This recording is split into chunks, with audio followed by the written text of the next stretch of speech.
So I think this noble quality of this profession and this interaction is very important when you are sitting and counseling people, especially when you are initiating someone with meditation, or even trying to sit with them and guide through the quagmire of their life and understand the problem, putting your own clutter behind.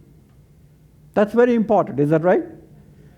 If they are experiencing some difficulties or challenges in their relationship, then you could be a pitta type of person and you have kicked out your boyfriend, how you did that and how you cannot tolerate that and everything. It is not to be brought into this session. Means who you are and what you do has nothing to do with this feeble vata person sitting in front of you who is all worried about their relationship, and how you do that, it's not what you should be doing here. Means I have a friend I work with, and sometimes he's talking to them and the patient is telling them about their marriage, and he's telling them about his marriage, and he is crying and they are crying, and God knows, half an hour later, the patient feels, God, the doctor is more messed up than me. Means there are limitations at times, what you want to show your empathy and how you want to show your sympathy. You don't have to make them feel as if that you are more problematic in your life than them in order to make them feel good at times. Is that right? And also, you don't have to show yourself that you are Mr. Perfect and you have never done these things and these are petty little creatures down there and you are up here in this evolved state and you can't talk to them or relate to them at all. That's crazy too. They have to feel comfortable. They have to feel that they can call you friend, they can count upon you, and they trust you as a friend, philosopher, and guide. Is that right? And these are qualities, these are skills of communication, and Sheila would agree that nobody teaches all these things in medical schools nowadays. Nobody teaches us all these things in medical schools because at some point we'll have to acquire those. And what you guys are doing, you're becoming, I would call barefoot doctors, where you are becoming good friends, you're lending your shoulders for them to cry upon, you're holding their hands and gently guiding them to find the solutions for their own problems. And we have a wonderful tool in meditation. The moment they dive into that field of pure potentiality, they are able to find some creative solutions for some of the challenges that they often experience in life. And this is the emerging paradigm. Everybody is talking about wellness. And so if you are practicing this, if you believe into this, people will listen to this. And from a consciousness-based level, they are able to find solutions for some of the challenges they have. And you look around, it's all about green revolution, organic living. Everything is all about living in harmony with nature. And the counseling techniques need to be evolving also.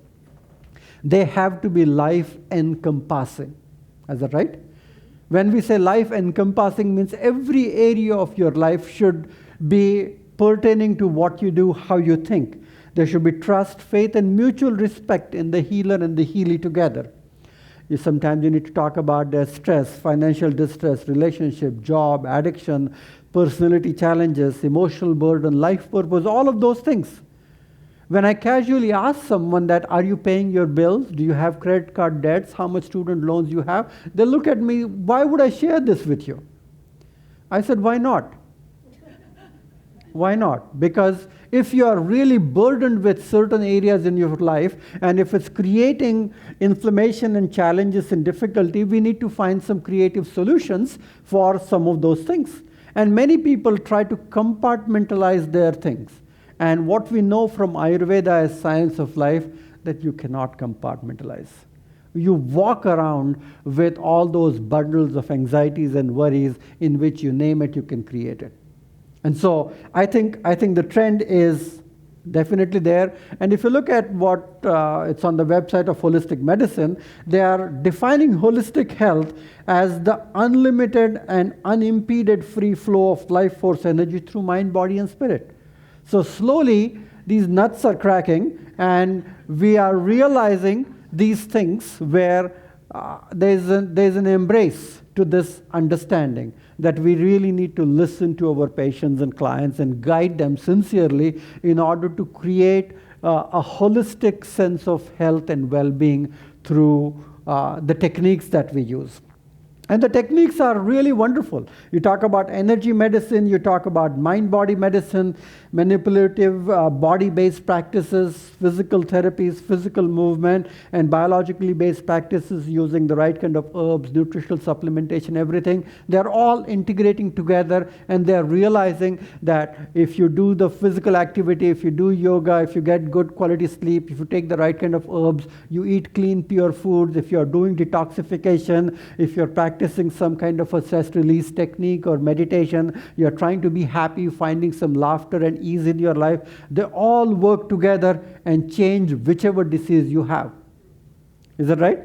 Means it used to be that in medicine we used to talk about, tell me what condition you have and I will see if I can find a cure for that. It used to be like that this is the cure for cancer or diabetes or this or that. And now you look at all the books that are coming out, that they say that, oh, what we do for type 2 diabetes is the same for preventing coronary artery disease, is the same for prevention of cancer, is the same for this. So there's a collective aspect of health which is coming out. Even psychology at one point was, oh, tell me about your dad or your mom or your neighbors or whatever was going on in your life at that time. So with that, we find some kind of culprits to your problems to blame to. And now we are realizing it's all about positive psychology. It's all about forget about what happened to your life in the past, but what can you do right now for yourself to be optimistic, to be hopeful, to be positive, and adopt some of these changes. So it's all coming back because the pressure is that about more than 55% of people in this country are believing in complementary and alternative medicine, what Roger was saying earlier. Suddenly, people go out and they read, they practice some of these things, and now it is changing the very basis of our healthcare scenario. Do you agree? And now, you guys who they are talking to and who they are going to look to learn to some of these simple things are going to be very effective and very powerful. Whether it's because of the cost, because of the difficulties, because of the challenges, whatever reasons is, I think we'll be saving tons of money if people are leading a preventive, healthy lifestyle. And I think we are realizing all of those things very, very clearly, and that's the reason, because we talk about lifestyle medicine, we talk about 80% of all chronic diseases can be simply reversed by positive changes in your diet, routine, lifestyle, good detoxification. You talk about understanding the genetic and metabolic differences in different body type and creating a specialized, personalized template for that person. This is a Vata pacifying lifestyle or diet. This is a Pitta pacifying diet and lifestyle. And slowly with the functional medicine, these concepts are becoming a reality in medicine. And I think what you're able to do will be really, really powerful tool. If you meet a Pitta person and you teach them to how to take it easy, how to cool themselves down, how to stay away from inflammatory foods and everything, you're doing a great service, not only preventing one disease, but many diseases. And these are the states that we are consciously trying to cultivate. And when we talk about Vedic counseling, we are going to have this discussion that what are the sources of joy and happiness in your life? What are the positive emotions that you have and you can cultivate? Whether you are satisfied with your life, whether you feel optimistic and hopeful. Is that right? And once you look at the presidential debate, sometimes you don't believe into that, but you still have to be optimistic enough after all the entertainment is said and done. Sources of energy and confidence, character strength of wisdom, virtue, joy, courage, humanity, justice. These are not words out there, but they are all becoming physiological and physical reality in terms of connecting to that transcendental field from where creativity and excellence is constantly generated. So you have a great tool in meditation, in yoga, in lifestyle counseling, where you are sitting, understanding their body type, and what you are going to share with them is something really, really powerful. It is a cutting edge, new age medicine, I would say. It is a new age medicine. It is life encompassing and it will do a lot of good things. And what you need to do is very important, because you are slowly understanding some of their unhealthy habits. And some of the unhealthy habits is something what is liked by their sensory faculties, why they indulge into some of those things. We call it as preyas, is something what your senses like, and shreyas is something which is initially disliked by your senses, but once you start using it, then you start liking it, and it's good for you also. So you do the same with your clients also, where you really understand them, what are their vices, what are their challenges, what are their indulgences, and how can you give them something better. Is that right? Never take anything away from them before you give them something better. And always giving them the right kind of choice, giving them the right kind of food, slowly bringing and embarking on those changes are very important. And in order to do that, sometimes you overhear your own vices that you do at times also. And you start realizing that how you need to fix yourself, how you need to correct yourself. Because I'm going to share this one part today which is related with what you need to do and how you need to think, and then what this session should be in the light of greater things that what we want to do. So what you need to do as a counselor is to cultivate a positive attitude yourself.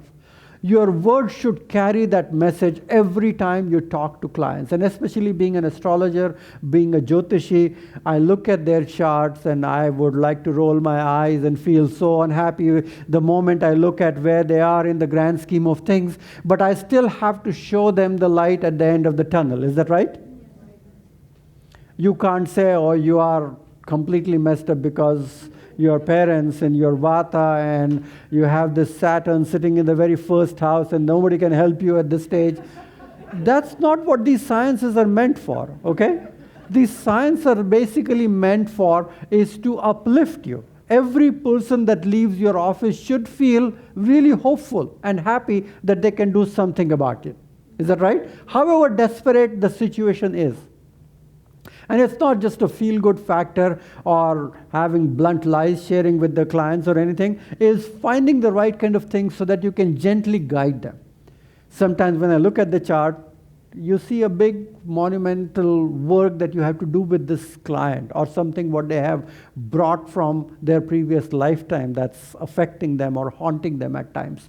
But slowly you guide them, you program them, you cultivate a state of thinking this way, and in order to be able to do that, you have to be this way. There is no need to incite fear in these people or in anyone that you meet anytime in a counseling session. There is no need to incite any kind of fear. So be positive and cultivate that. And so attitude of looking at the brighter side. If you are a sattvic person, you are kind and forgiving. This is very important, isn't it? How can you really cultivate a sense of forgiving quality in these people at times?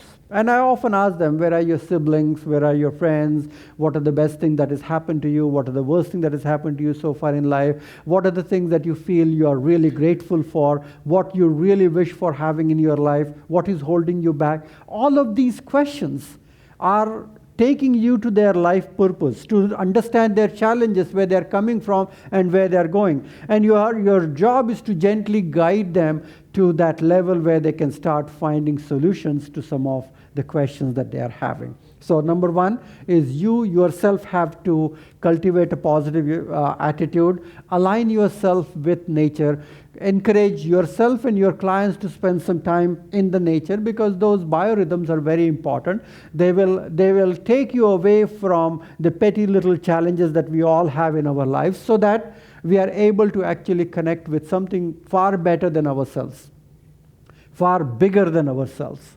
And then it deflates our individual ego, and then we start really feeling good about certain things. Is that right? So Mother Nature is a true reservoir of energy, and there's no reason to feel tired and fatigued. That's the best way to replenish yourself. So it'll dispel any kind of depression and fill your life with a lot of hope, joy, abundant and private positive energy. So you need to do it yourself. You need to guide your clients to be able to do that. That's also very simple that you should be doing.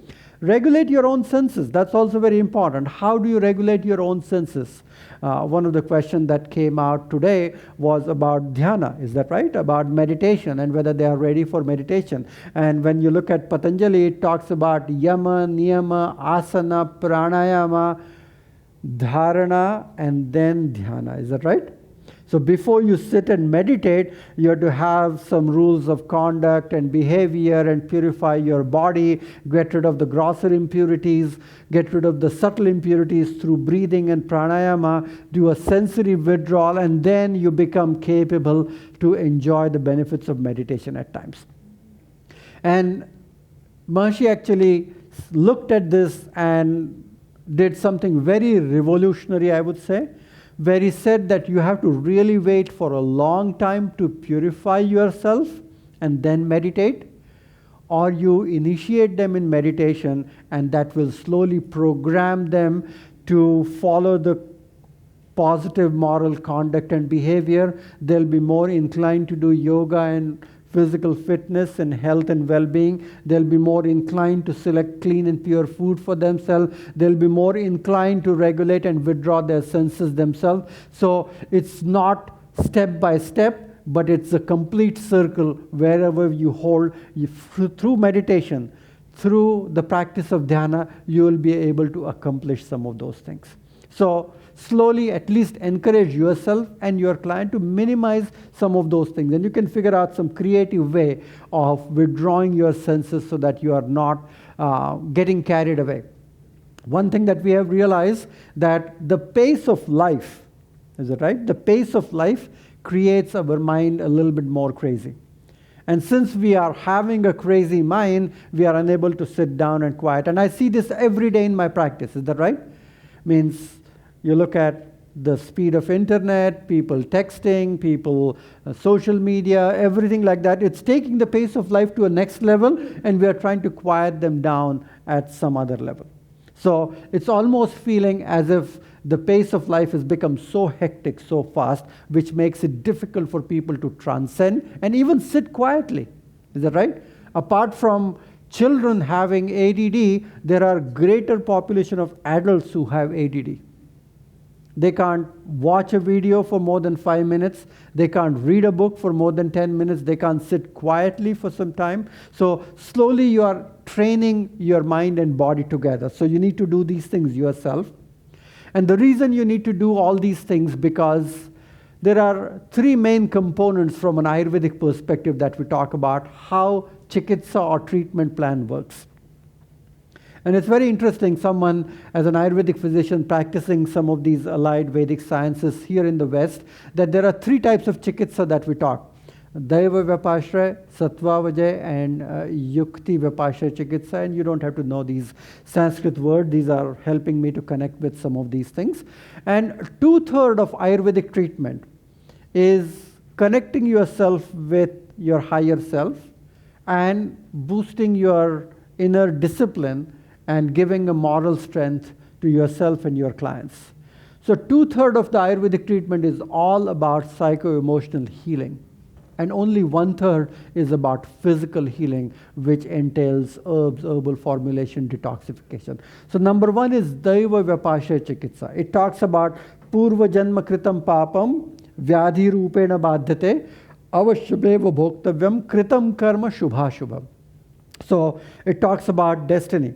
Why you are born into this family, why you are doing this kind of a job, why you are having these siblings, why you are married to this person. There's a cosmic connection to all of these things. And the moment we start realizing all of those things, we start syncing our life and realizing that there is a little bit of a bigger hand of destiny which comes into action in terms of what it takes us and where it takes us.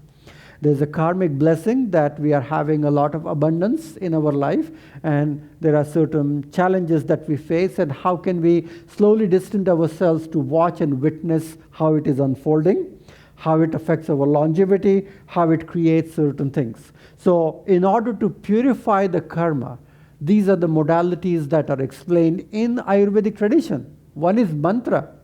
So a regular practice of mantra purifies you, speeds up your enlightenment, moves you very closer to your states of evolution. Mananat trayate iti mantraha, by the constant repetition of which it liberates. So when you say that you are having a primordial sound mantra, you say that in your meditation practice, and then you start perfecting that mantra so that in the background, sometimes with your every breath, that mantra is going on in the background and is slowly creating that feeling of transcendence and greater energy through your speech, words, and actions, so that you perfect the mantra to heal yourself and others. How many of you believe that? It's all a vibrational state, isn't it? An unspoken mantra sometimes has a greater healing quality to yourself. There's an interesting quote in Patanjali Yoga Sutra. It says, Siddha Vaidyastu Mantrikaha. Siddha Vaidyastu Mantrikaha means a Vaidya who is a Siddha and who practices mantra. The words that they utter or the words they say to their clients will act like a mantra for them. So their wife has been telling them to do certain things, but when you tell them, they would listen to you. And I'm not joking. What I mean to say is that your word should attain some energy to them, some Shakti to them, in which they will suddenly open their locked and blocked doors of ignorance and relate to that and will change their life, because the way you said it, how you said it, and there's something that what happened with that interaction in which they got it. Can you relate to that? Yes. When we say Siddha Vaidyastu Mantrika, means your states of consciousness is so evolved that whatever you hold in your hand, and Maharishi used to say that, means sometimes we used to travel all around the world and we used to complain that, oh, we don't have these herbs and we can't fix these conditions and everything. And he used to say, you meditate, no? So it doesn't matter. You hold any herb in your hand, and you give to this person that this is a laxative. You give to this person, it will help you sleep. You give it to the other person, this will help your joint pain, and it should do that.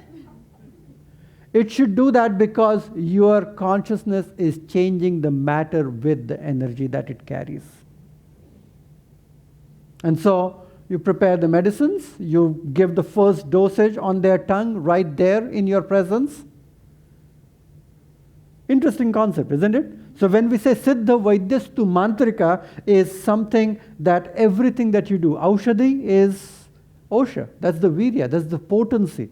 In simple food preparation, herbs, that you carry that virya and potency